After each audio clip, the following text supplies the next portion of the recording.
Hey, it's Chris Taylor, Taylor Lawn Firm. Want to make a quick video about something that I'm doing.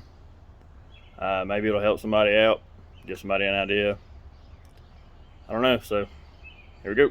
I bought the Buyers Products LT20 backpack blower rack, and it's gonna put it on my open landscape trailer I've got. So the way it works is you just slide your handle of your backpack blower through there, and it just kind of hangs, and you run that strap around it to keep it from flopping around.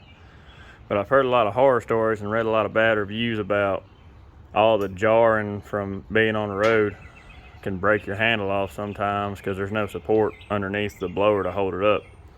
So I came up with a little, I guess, redneck ingenuity idea for it, and just gonna make a video about it, and hopefully it'll help somebody out.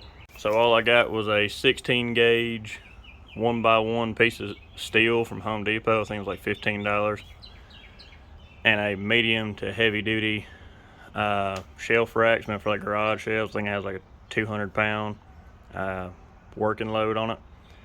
Excuse the mess. I spray painted that and the back of that plate, the part that I don't have my measurement marking on, because I wanted to make it black to match the rack. But anyways, here we go.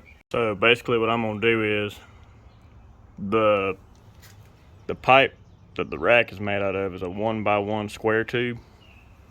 So I'm gonna cut a 1x1 slot in this piece of steel.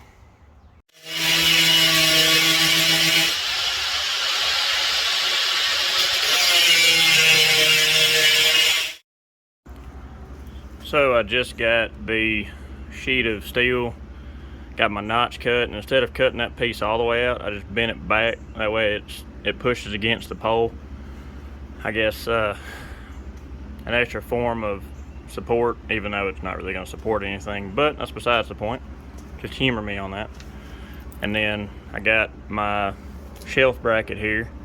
I got them both painted.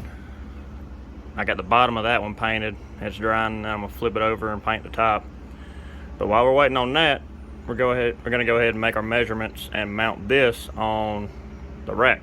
So let's get it done. Always, always, always measure twice. Like the old adage is, measure twice, cut once.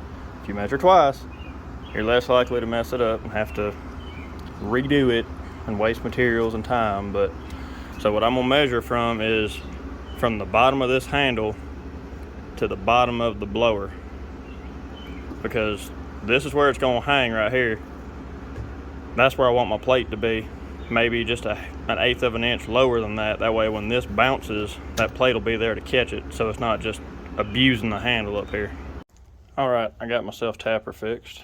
I drilled a new hole and put a light washer underneath it. And now I marked my holes on the bracket and pre-drilled them on the plate. That way I can mount it to the bracket. And I had to bore these holes out a little bit because the bolts I got were a little big, or a little bigger than the holes on the bracket. I believe these are 5/16 bolts. And I'm gonna run them down with some lock washers and lock nuts, and we'll do that real fast and be right back. All right, got my 2 bolts through the bracket, lock nuts on the bottom, lock washers on the bolts themselves, and now it's all that's left is to mount it on a trailer. Let's go ahead and do that and see how it looks. And here we go. Here's the finished product. Plate's about, I don't know, I'd say 1/4 to 1/8 of an inch away from the bottom of the blower, but those 2 little bolts down there are gonna touch before the plate does. You just slip the handle on in here, it locks back, and see, there's just a little hair gap of daylight you can see in between the handle of the blower and the bracket, or the hanger bracket. So the plate is doing its job. It'll help take some of the pressure off of that backpack blower when it starts dancing around on the road. So that's it. if you guys like the idea, hopefully it gives somebody an idea to do this to theirs. Like the video, subscribe to the channel. We'll start putting out some more content, seeing as we're a new channel. I'm starting a new channel for the lawn care business. Appreciate y'all watching.